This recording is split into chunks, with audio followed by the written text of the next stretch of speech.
चलिए स्टूडेंट्स, तो अभी हमने देखा रिप्रेजेंटेशन ऑफ अ फंक्शन कि हम फंक्शन को किस तरीके से रिप्रेजेंट कर सकते हैं by order pair and by mapping. Clear.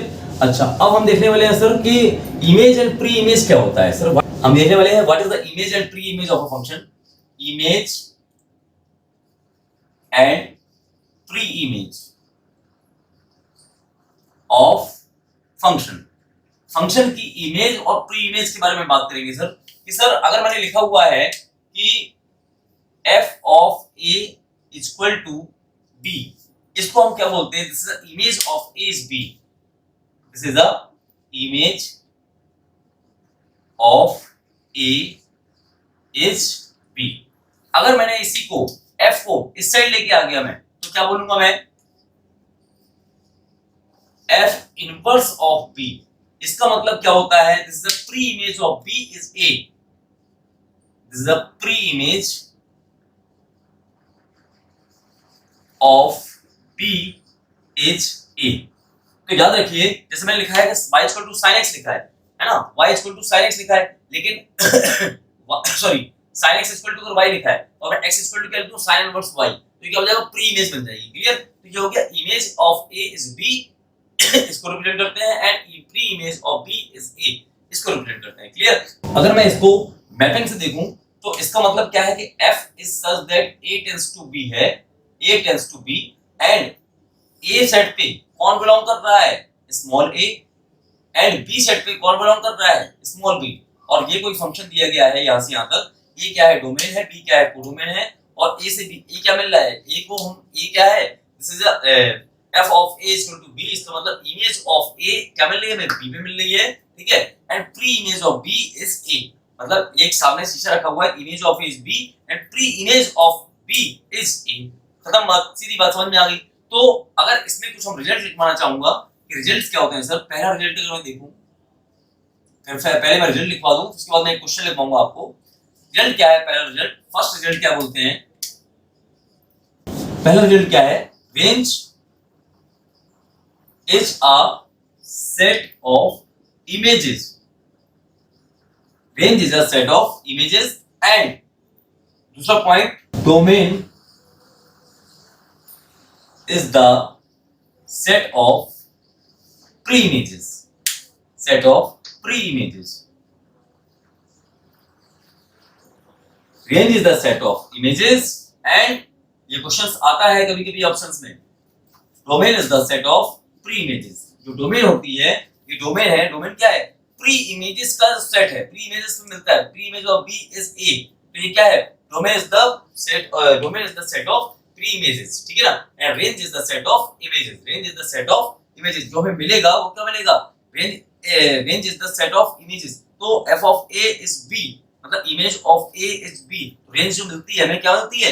इसके इमेजेस से मिलती है. क्लियर. तो ये चीज हमारा पॉइंट क्लियर हुआ. अच्छा, इसी से रिलेटेड मैं एक क्वेश्चन करूं तो क्वेश्चन देखते हैं कैसे करेंगे. ये क्वेश्चन लिखते हैं हम कि f of a is b, और क्वेश्चन दिया गया है, बोला गया है फाइंड प्री इमेजेस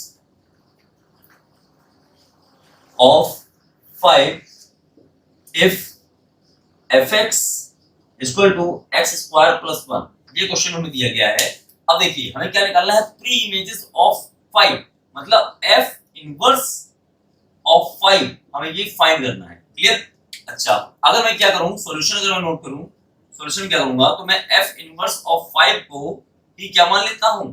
मैं x मान लूं क्या? तो क्या करेंगे यहां पे? लेट्स एज्यूम हम क्या करेंगे? f इनवर्स 5 को हमने क्या माना? x मान लिया. तो fx कितना हो जाएगा? f inverse. तो fx कितना हो जाएगा? fx इक्वल टू 5, और fx हमें क्या दिया गया है? x स्क्वायर प्लस का 1 इक्वल टू 5. तो x की वैल्यू, स्क्वायर की वैल्यू कितनी आएगी? 4, और x स्क्वायर की वैल्यू 4 है. दोनों side taking square root on both side, taking square root on both side. अगर मैंने दोनों साइड स्क्वायर रूट लिया तो आपको पता है कि x स्क्वायर का स्क्वायर रूट क्या होता है? स्क्वायर का स्क्वायर रूट कितना? mod x होता है. और mod x इक्वल टू क्या आएगा? यहाँ पे 2 आएगा, क्योंकि mod की वैल्यू हमेशा 2 आती है, पॉजिटिव आती है. ठीक है ना. तो अगर लेकिन x इक्वल टू क्या हो जाएगा? Plus minus 2. तो ये क्या हो जाएगा? हमारा फाइनली आंसर हो जाएगा. यहाँ तक आपको मेरे हिसाब से दिखाई दे रहा होगा. तो x की वैल्यू कितनी आई? Plus minus 2. तो find the pre image of 5 if fx equal to x square plus का 1। तो आपको इमेजेस और प्री इमेज के बारे में नहीं पता होगा, छोटी सी डेफिनेशन है, छोटा सा पॉइंट है, छोटा सा कांसेप्ट है, इमेज और pre image. f of a is b मतलब image of a equal to b and f inverse of b is मतलब प्री इमेज ऑफ, मतलब ये समझ लीजिए अगर इनवर्स आ गया लगा हुआ है तो ये प्री इमेज है, इनवर्स आ गया अगर ये इनवर्स लगा हुआ है इसका मतलब क्या है, ये प्री इमेज है, और इनवर्स नहीं लगा हुआ है तो इमेज ऑफ a, ये f और नहीं लगा हुआ है तो ये क्या है, इमेज है। ये ध्यान रखिए, शॉर्टकट है, शॉर्टकट से याद कर सकते हैं, दिमाग में रख सकते हैं सर f है मतलब image of a is b, और अगर ये लिखा है तो pre images of b is a, खत्म बात, इतना नोट करना है, ठीक है। चलिए अब हम देखते हैं इसी से रिलेटेड नेक्स्ट क्वेश्चन, एक क्वेश्चन और देख लेते हैं। नेक्स्ट क्वेश्चन क्या है, if fx equal to x square plus 7, clear, and आपसे बोला गया है फाइंड f इनवर्स 3, आपको ये फाइंड करना है, फाइंड f इनवर्स 3 फाइंड करना है, क्लियर। चलिए तो हम भी क्या करना है, हम उसको भी अज्यूम करेंगे f inverse of 3 equal to x, let's assume, clear. अच्छा तो f ऑफ x किसके इक्वल हो जाएगा, 3 के इक्वल हो जाएगा, और fx हमारा कितना दिया गया है, x square plus 7 equal to 3, तो x स्क्वायर की वैल्यू कितनी है कि -4। और आप बताइए कि सर कभी भी किसी नंबर का स्क्वायरिंग करने पर वैल्यू नेगेटिव आ सकती है क्या, नहीं आ सकती है, इसका मतलब नॉट डिफाइंड, क्या होगा, not defined, clear, that means no solution, इसको हम एक आंसर और बोल सकते हैं, दैट इज नो सॉल्यूशन। तो कभी-कभी क्या होता है कि ऐसा नहीं कि हर क्वेश्चन का आंसर आपको फाइनाइट में भी मिलेगा, कभी आपको नॉट डिफाइंड और नॉट सॉल्यूशन भी मिल सकता है, क्लियर, तो हमें चेक करना बहुत जरूरी है। तो ये तो हमने देख लिया इमेजेस और प्री इमेजेस से रिलेटेड क्वेश्चंस। अब हम कुछ देखने वाले हैं सर कि अभी हमने देखा था सर कि किसी भी फंक्शन को हम मैथमेटिकली कैसे बता सकते हैं कि ये फंक्शन है कि नहीं है।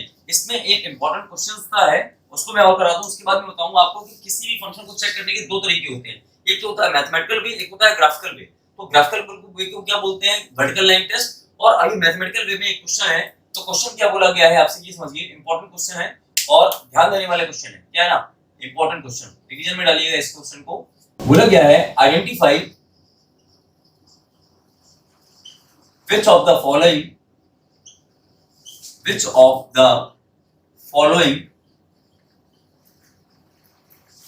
is a function, बताना है कौन सा फंक्शन होगा।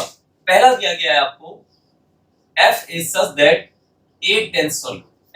that natural number to natural number, और आपसे बोला क्या गया है fx आपको दिया गया है x माइनस का 1, क्लियर, और दूसरा पार्ट क्या बोला गया है f is such that natural number to whole number and fx आपको क्या दिया गया है, fx सेम दिया गया है x माइनस का 1, ये क्या है, पहला पार्ट है, ये क्या है, दूसरा पार्ट है, एंड तीसरा पार्ट, सेकंड पार्ट हो गया। थर्ड पार्ट क्या बोल रहा है आपको, f is such that r positive to r है, fx equal to x square दिया गया है, और फोर्थ पार्ट देखिए fx is such that r tends to r, और fx क्या दिया गया है आपको, √x दिया गया है। अब आपको बताना है कौन सा फंक्शन होगा, कौन सा फंक्शन नहीं होगा। तो सबसे पहले इस वाले क्वेश्चंस में देखिए natural number two natural number, इसका मतलब कि हम अगर मैं सेट बनाऊं, दो सेट बनाऊं, क्योंकि ये तो क्या है, डोमेन है, ये क्या है, कोडोमेन है, ये क्या है, डोमेन ऑफ फंक्शन, ये क्या है, कोडोमेन ऑफ अ फंक्शन, ठीक है ना। तो डोमेन और कोडोमेन अगर मैं बनाता हूं इसमें, और इस वाले क्वेश्चन में भी क्या बनाता हूं, डोमेन और कोडोमेन बनाता हूं, ठीक है ना। यहां देखिए ध्यान से दोनों क्वेश्चंस को। तो अगर मैंने लिखा कि ये क्या है, a है, इसको b मान लेते हैं, और यहाँ पर नेचुरल नंबर है डोमेन में, तो 1 2 3 4 5 डेट इज, और यहाँ पर भी क्या है, नेचुरल नंबर को डोमेन 1 2 3 4 5 डेट इज, है ना। तो लेकिन अगर मैं जैसे ही फंक्शन में अप्लाई करूंगा, है ना, जैसे ही फंक्शन में अप्लाई करूंगा x 1, तो x की वैल्यू जैसे मैं 1 रखूंगा तो 1 1 0, इसका मतलब 1 तो नहीं ले सकते। अब क्या लेंगे हम, 2 लिखेंगे तो 2 माइनस 1 करेंगे तो कितना मिलेगा, 1, तो ये एक हमें आउटपुट मिल गया। 3 रखेंगे 3 माइनस 1 मिलेगा, कितना मिलेगा, 2, 4 माइनस का 3 करेंगे कितना मिलेगा, 4 माइनस का 1 करेंगे कितना मिलेगा, 3, 5 माइनस का 1 करेंगे कितना मिलेगा, 4। मतलब इसका मतलब अब हम इसको सेट फंक्शन बोलेंगे कि नहीं बोलेंगे, नहीं बोलेंगे, क्यों, क्योंकि 1 भैया रिमेनिंग छूट गया ना, है ना। तो हमने क्या बोला था, each element of set A is uniquely related to set B, then it is called function, otherwise not, clear. तो यहां पर देखिए this is not a function, not a function, तो ये क्या होगा, हमारा फंक्शन नहीं होगा। अगर मैं इसी तरीके से इस वाले पैटर्न में लेके आऊं क्वेश्चन को, a एंड b, और ये कोई हमारा फंक्शन दिया गया है इसी फंक्शन के लिए, और बढ़ गया 1 2 3 4 5 डेटा डेज और 0 1 2 3 4 5 डेटा डेज, क्योंकि यहाँ पर कोडोमेन में क्या था, होल नंबर था। तो ये क्या है एक्चुअल में, ये क्या है, डोमेन ऑफ फंक्शन, ये क्या है, codomain of a function. Clear. अब देखिए फंक्शन में जैसे मैं अप्लाई करूंगा तो 1 रखूंगा तो 1 माइनस का 1 कितना होता है, 0, इसका मतलब मुझे एक आउटपुट मिल गया। 2 रखूंगा तो 2 माइनस 1 कितना होता है, 1, ये मिल गया। 3 रखूंगा तो कितना मिलेगा, 3 माइनस 1 2 मिल गया। 4 माइनस का 1 रखूंगा तो कितना मिलेगा, 3 मिल गया। 5 माइनस का 1 रखूंगा कितना मिलेगा, 4 मिल गया। इसका मतलब मेरा कोई भी आउटपुट यहाँ पर सेट ए की कोई भी एलिमेंट नहीं छूट रहा है, नहीं भी रिमेनिंग, कोई भी रिमेनिंग नहीं बच रहा है। इसका मतलब दिस इज अ फंक्शन। ये क्या होगा, दिस इज अ फंक्शन, इसको हम फंक्शन बोलेंगे। ठीक है ना, हमें वही पता करना था, identify which of the following is a function or not. अच्छा अब देखिए इसने बोला है पॉजिटिव रियल नंबर, तो सबसे पहले हमें x स्क्वायर का ग्राफ पता होना चाहिए। अगर हम इसको ग्राफ से क्वेश्चन करें तो अगर मैं इस क्वेश्चन को ग्राफ से करूंगा तो देखिए यहाँ x स्क्वायर का ग्राफ क्या है, y equal to x square का ग्राफ ऐसा बनेगा। y equal to x square का ग्राफ क्या बनेगा, अपवर्ड ओपनिंग पैराबोला। और अपवर्ड ओपनिंग पैराबोला में बोल रहा है कि रियल नंबर डोमेन में क्या लेना है, मतलब x की वैल्यू क्या लेना चाहिए सर, कि पॉजिटिव रियल नंबर लेनी है। मतलब ये नेगेटिव रियल नंबर हटा दीजिए, आप जीरो के साइड वाले नंबर हटा दीजिए, है ना। और हमें रेंज, हमें कोडोमेन कहां से मिलेगा, मतलब हमें जो मिलेगा नंबर वो रियल नंबर मिलेंगे। ठीक है, तो अगर आप पॉजिटिव रियल नंबर आप पुट करते जा रहे हो और आप सोच रहे हो कि हमें सारे नंबर मिल जाए, मतलब हमने मान लिया पॉजिटिव रियल नंबर मतलब 1 रखा तो 1 का स्क्वायर 4 मिलेगा, 2 का स्क्वायर 3 मिलेगा। तो ये अब और मैथमेटिकली अगर इसमें चेक करूं तो ये क्या है, फंक्शन है क्या। ग्राफिकल लाइन से वर्टिकल लाइन टेस्ट से अगर चेक करूं तो देखेंगे कि हां ये फंक्शन निकल के आ रहा है। बट अब देखिए अगर मैं इसको मैथमेटिकली चेक करूं तो अब देखिए इसमें क्या है, पॉजिटिव रियल नंबर है, लेकिन हमने पॉजिटिव रियल नंबर रख रहा हूं तो वैल्यू हमें क्या मिल रही है, रियल नंबर इसमें मिल रही है। तो रियल नंबर नेगेटिव भी होते हैं पॉजिटिव भी होते हैं, लेकिन हमें कोडोमेन से मतलब ही कहां है, हमें तो कोडोमेन से कोडोमेन में आना चाहिए, कोडोमेन में वो नंबर आना चाहिए। इसका मतलब ये क्या है, ये फंक्शन है, दिस इज अ फंक्शन। हमने ग्राफिकल लाइन टेस्ट से भी वर्टिकल लाइन टेस्ट से भी चेक कर लिया कि सर वर्टिकल लाइन टेस्ट से भी बताऊंगा ग्राफिकल टेस्ट से कि किसी भी कर्व में कोई भी कर्व अगर दिया गया है आपको और अगर वर्टिकल लाइन टेस्ट मतलब वर्टिकल लाइन अगर खींचते हैं किसी कर्व में और वो ओनली वन एक जगह कट करती है तो उसको फंक्शन बोलेंगे, अगर दो जगह कट करती है, दो से ज्यादा जगह कट करती है तो उसको फंक्शन नहीं बोलेंगे। तो अगर मैं यहाँ पर x की वैल्यू 1 रखूं, 2 रखूं, 3 रखूं, 4 रखूं तो हमें वैल्यू क्या मिलेगी, रियल नंबर ही मिलेगी। और रियल नंबर क्या है, कोडोमेन में ही आते हैं, तो कोडोमेन इसका मतलब ये क्या है, फंक्शन है। क्लियर। अच्छा r टेस्ट टू r, इसका मतलब अगर मैं इसका ग्राफ बनाऊं या रियल नंबर कोई वैल्यू रखूंगा तो जैसे ही मैं रियल नंबर नेगेटिव रख दूंगा तो ये क्या बन जाएगा, कॉम्प्लेक्स नंबर बन जाएगा। क्या बन जाएगा, कॉम्प्लेक्स नंबर बन जाएगा। और कॉम्प्लेक्स नंबर मतलब -1 मैंने वैल्यू रखी, -2 रखी थी, वैल्यू क्या मिल जाएगी, कॉम्प्लेक्स नंबर। और कॉम्प्लेक्स नंबर तो इमेजिनरी नंबर होते हैं ना, कॉम्प्लेक्स नंबर रियल नंबर थोड़ी ना होते हैं, है ना।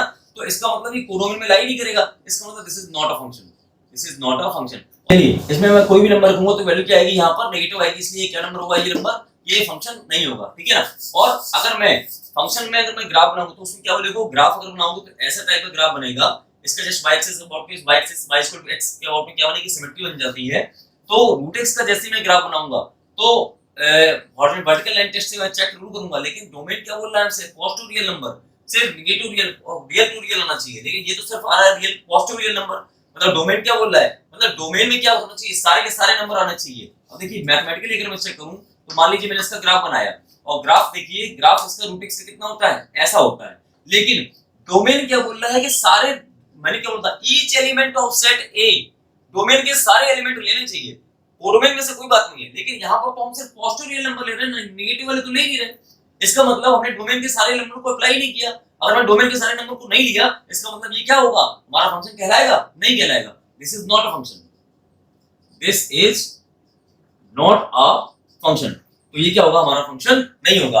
हाँ अगर मैं क्या करूं, सिर्फ यहाँ पर r प्लस कर दूं, इसी क्वेश्चन में 5वें नंबर के क्वेश्चन में देखिए, अगर मैं f such that r plus 2r कर दूं, हाँ अब कहलाएगा ये फंक्शन। क्यों, देखो क्योंकि पॉजिटिव रियल नंबर है ना, पॉजिटिव रियल नंबर कोई भी रूट के अंदर रख दोगे तो आपको क्या मिलेगी, वैल्यू हमेशा पॉजिटिव ही मिलेगी और जीरो मिल सकती है। ठीक है, तो अगर मैं इसका ग्राफ बनाया, अब देखिए कि पॉजिटिव रियल नंबर मतलब जीरो से इस साइड वाले नंबर कोई भी रख सकते हो डोमेन में और हमें रियल नंबर मिलेगा, मिलेगा, क्या दिक्कत है। तो इसका मतलब यहाँ पर वैल्यू क्या होगी, तो इसको क्या बोलेंगे हम, दिस इज अ फंक्शन।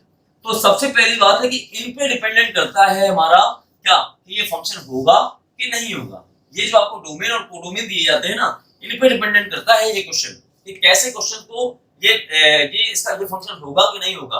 हमें लिमिट पता होना चाहिए, डोमेन पता होना चाहिए और कोडोमेन पता होना चाहिए और रेंज भी पता होना चाहिए। ठीक है ना। तो ये था अच्छा सा क्वेश्चन। अब बात आती है सर मैथमेटिकल तरीके से, तो हमने देख लिया कि किसी फंक्शन को हम किस तरीके से रिप्रेजेंट पहचान सकते हैं, आइडेंटिफाई कर सकते हैं। एक मेथड और है वर्टिकल लाइन टेस्ट। ये this is the method, this is a graphical method to identify the function, ठीक है ना। तो हम नेक्स्ट सेटिंग पढ़ने वाले हैं graph vertical line test, that means graphical method to identify the function. Next क्या है वर्टिकल लाइन टेस्ट। क्या है ये वर्टिकल लाइन टेस्ट। ये वर्टिकल लाइन टेस्ट क्या होता है? वर्टिकल लाइन टेस्ट क्या होता है? To identify, sorry, this is a graphical method, this is a graphical method to identify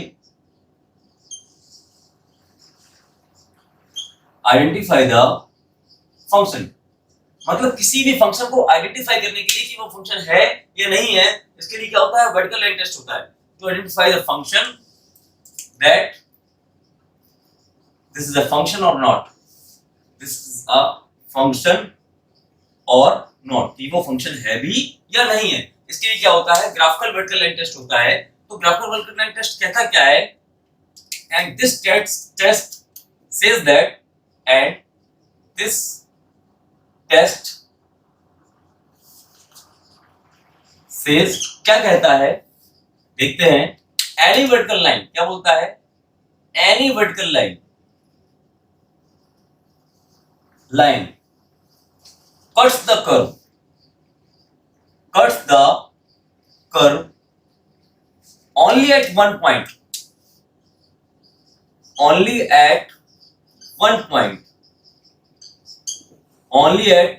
point, then it is called function, then it is called function,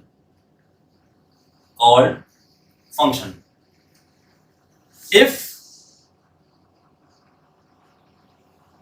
it cuts,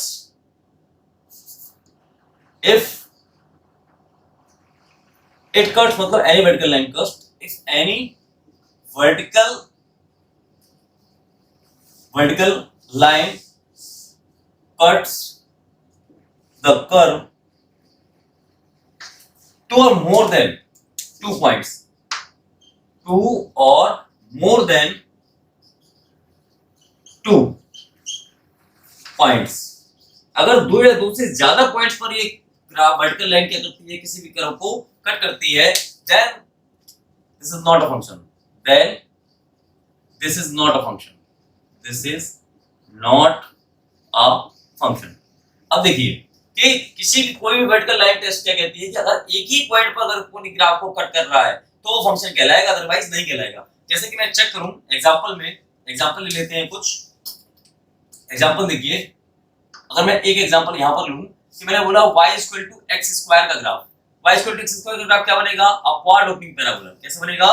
upward opening. देखिए छोटा सा बनाया हुआ है example मैंने, upward opening parabola. अब देखिए इस पे मैं ग्राफ में कहीं पर भी अगर वर्टिकल लाइन टेस्ट चेक करूंगा तो यहां पर क्या आएगा? एक ही जगह कट करेगा। क्या करेगा? एक ही जगह कट कर रहा है वर्टिकल लाइन, कहीं पे भी आप खींच लो, लेकिन खींचना वर्टिकल ही लाइन है, ठीक है ना। पूरे ग्राफ को कितने पॉइंट पे कट कर रहा है? एक ही पॉइंट पे कट कर रहा है। इसका मतलब हमें एक ही लाइन चेक करना है, लाइन हम वर्टिकल लाइन एक ही खींचेंगे। Cut only one point, cuts only one point, then this is a function, then function. अगर मैंने देखा कि सर नेक्स्ट एग्जांपल इसी में लिख लेता हूं मैं, यहां पर स्पेस कम है तो यहीं पे एग्जांपल भी हो जाएंगे।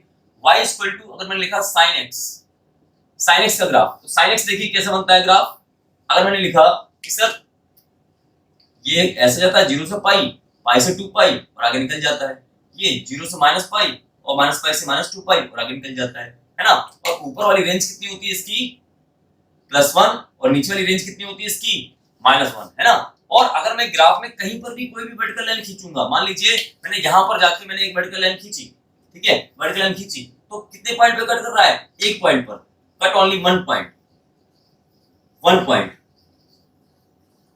सो फंक्शन क्या हो गया? ओके हो गया। अच्छा नेक्स्ट एग्जांपल एक और देख लेते हैं एग्जांपल। अगर मैंने बोला सर एक एग्जांपल और है क्या कि x² + y² = r², this is a equation of a circle whose center is 0,0 and radius is r। Clear? अगर मैंने क्या किया, इसमें मैं सर्कल बनाता हूं और सर्कल को मैं चेक करूं कि सर कितने पॉइंट पे कट कर रहा है। कहीं पर भी पूरे घर में एक लाइन खींचनी है, एक लाइन आप खींच दो, देखो दो जगह कट कर रहा है। क्या कर रहा है? दो जगह कट कर रहा है। यहां पर भी खींच दिया तो दो जगह कट करता है, ठीक है ना। तो cuts at 2 points, cuts at 2 point, then not a function, not a function. तो इसको हम क्या बोलेंगे? This is not a function. तो ये फंक्शन हमारा नहीं कहलाएगा, ठीक है ना। अब एक एग्जांपल अगर और मैं बोलूं, देखिए एग्जांपल तो बहुत सारे हैं। y square equal to x, y square equal to 4x का ग्राफ बनता है तो क्या बनता है? Right wide opening parabola. अगर पैराबोला बना रहे हैं, राइट वाइड ओपनिंग पैराबोला, तो अब ग्राफ देखिए, एक जगह कट करेंगे, एक जगह लाइन खींचते हैं, कितने जगह कट रहा है? दो जगह कट कर रहा है। इसका मतलब this is not a function, not a function. तो ये भी क्या होगा? हमारा फंक्शन नहीं होगा। तो वर्टिकल लाइन टेस्ट क्या कहता है? कुछ नहीं कहता है, सिर्फ आप क्या करिए, आपको किसी भी फंक्शन का अगर आपको ग्राफ पता है तो उसका ग्राफ बनाइए। किसी भी ग्राफ में, किसी भी कर्व में आप क्या करिए, उसको एक लाइन खींचिए, किसी भी कर्व के बीच में कहीं पर भी एक लाइन खींचिए बस। और अगर वो उस ग्राफ को एक से ज्यादा जगह कट कर रहा है तो उसको फंक्शन नहीं कहना, और अगर एक जगह कट कर रहा है तो उसको क्या बोलेंगे? This is a function. Clear? Vertical line test graphical representation, graphical method हो गया किसी फंक्शन को डिफाइन करने के लिए। क्लियर? चलिए, अभी तक हमने देखा कि सर ग्राफ, किसी भी फंक्शन को हमने देखा कि सर ये मैथमेटिकल वे क्या होता है, ग्राफिकल वे से कैसे फंक्शन को चेक करते हैं। फंक्शन तो हमने चेक कर लिया, अब हम देखेंगे सर नंबर ऑफ फंक्शंस कैसे बताएंगे, कि कितने फंक्शन बनेंगे, कितने फंक्शन नहीं बनेंगे। वो किस पे डिपेंड करता है? डोमेन और कोडोमेन पे डिपेंड करता है, ठीक है ना। तो सबसे पहले हम फंक्शन को समझने से पहले फंक्शन में क्या क्या चीजों की नीड होती है, हमें डोमेन और कोडोमेन को निकालना बहुत जरूरी आना चाहिए, ठीक है ना। क्योंकि हर जगह आप देखिए कि डोमेन और कोडोमेन से ही काम चल रहा है। आपको डोमेन अगर चेंज कर देंगे तो क्वेश्चन चेंज हो जाएगा, कोडोमेन चेंज कर देंगे तो क्वेश्चन चेंज हो जाएगा, है ना। और रेंज चेंज कर देंगे, रेंज अलग आ जाएगी, ठीक है ना। अगर डोमेन चेंज करेंगे तो रेंज तो ऑब्वियसली अलग आने वाली है ही, ठीक है ना। अब हम देखने वाले हैं सर कि नंबर ऑफ फंक्शन कैसे पता करते हैं, कि किसी भी फंक्शन में कितने नंबर ऑफ फंक्शन बनेंगे, ठीक है ना। कितने number of function, valid function बनेंगे। तो नंबर ऑफ फंक्शन कैसे निकालेंगे? If number of element in set A and B are m and n, हाँ, respectively,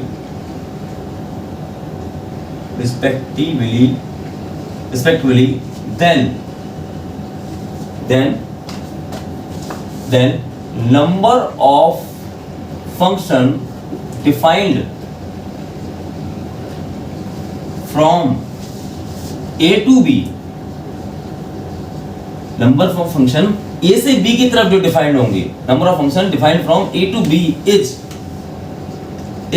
क्या होंगे? मतलब इसका कहने का मतलब ये है सर कि अगर तो क्या होगा, f is such that A tends to B, है ना। A में क्या है? m है, और B में क्या है? n है, ठीक है ना। तो मैंने मान लिया ये है और ये है, ये A सेट है, ये B सेट है, ये डोमेन है, ये कोडोमेन है, और यहाँ पर एलिमेंट्स A में कितने हैं? m है, और इसमें कितने हैं? n है। तो आपसे पूछ रहा है सर कि टोटल नंबर ऑफ फंक्शंस कितने होंगे। तो नंबर ऑफ फंक्शंस निकालने के लिए क्या होता है तरीका, कि sir number of element in codomain की power number of element in domain, number of element in domain. इसमें डोमेन बात हो रही है, पावर में क्या आएंगे? नंबर्स, डोमेन के नंबर्स आएंगे। तो इसको मैं बोल सकता हूं सर कि नंबर ऑफ एलिमेंट कितने हैं? n है, तो n की पावर कितना हो जाएगा? m। ये क्या हो जाएगा हमारा फाइनली कॉन्सेप्ट, क्या कि नंबर ऑफ फंक्शन क्या होता है? Number of function defined, number of function, how many number of function defined from A to B। अगर कोई फंक्शन दिया गया है A से B डिफाइन के लिए और बोल रहा है A में कितने एलिमेंट है? m है, B में कितने हैं एलिमेंट? n है, तो टोटल नंबर ऑफ फंक्शन बताइए। तो then total number of function कितने होंगे? Define from A to B n की पावर m। अगर मैंने क्वेश्चन लिखा कि सर एक ऐसी भी क्वेश्चन लिख लेते हैं कि f is such that A tends to B, ठीक है ना, and f is such that B tends to A। Clear? आपको दोनों के आंसर बताने हैं और बोला गया है सर कि A में एलिमेंट कितने हैं? पहले बार में बोला है if number of element in set A ए में कितने हैं 3 एंड बी में कितने हैं 5। अगर element in set A is 3 and B is 5, ठीक है ना। तो अगर ए से बी है, अगर ए से बी है तो ए में कितने हैं, ए में कितने हैं 3 है, यहाँ पे कितने 3 है, इसमें कितने हैं 5 है। तो नंबर ऑफ कोडोमेन की पावर डोमेन होता है ना, तो यहाँ कितना हो जाएगा 5 की पावर 3। लेकिन अब यहाँ पे क्या हो गया, ये डोमेन बन गई और ये क्या बन गया कोडोमेन बन गया, तो ए के यहाँ कितना हो जाएगा 3 की पावर 5। तो ये क्या होता है, दोनों में अगर डोमेन और कोडोमेन अगर ये चेंज हो जाती है तो हमारे आंसर भी चेंज हो जाएंगे। क्लियर, इसका मतलब है ए टेंड्स टू बी और बी टेंड्स टू ए, अगर ऐसा चेंज हो गया तो हमारा क्या हो जाएगा, ये आंसर भी चेंज हो जाएगा। तो समझ में आ रहा होगा मेरे हिसाब से आपको, this is number of function. अब हमने देखा नंबर ऑफ फंक्शन, हमने क्या क्या देखा, हमने कोई भी फंक्शन कैसे निकालते हैं, फंक्शन को मैथमेटिकली कैसे चेक करते हैं, है ना, फंक्शन को ग्राफ से कैसे चेक करते हैं, पे इमेज क्या होती है ना, वर्टिकल लाइन टेस्ट क्या होता है, ये सारी चीजें हम देख चुके हैं, नंबर ऑफ फंक्शंस भी देख चुके हैं। अब हम देखने वाले हैं सर कि फंक्शन की वैल्यू कैसे फाइंड करते हैं, value of a function, value कैसे फाइंड करते हैं फंक्शन की, ये देखते हैं। इस टाइप के क्वेश्चंस बहुत एग्जाम में आते हैं, बहुत इंपॉर्टेंट पोर्शन है कि फंक्शन को सबसे पहले चेक करना कि sir value of the function कैसे निकालते हैं। देखिए क्वेश्चन में सबसे पहले देखिए value of the function, most important portion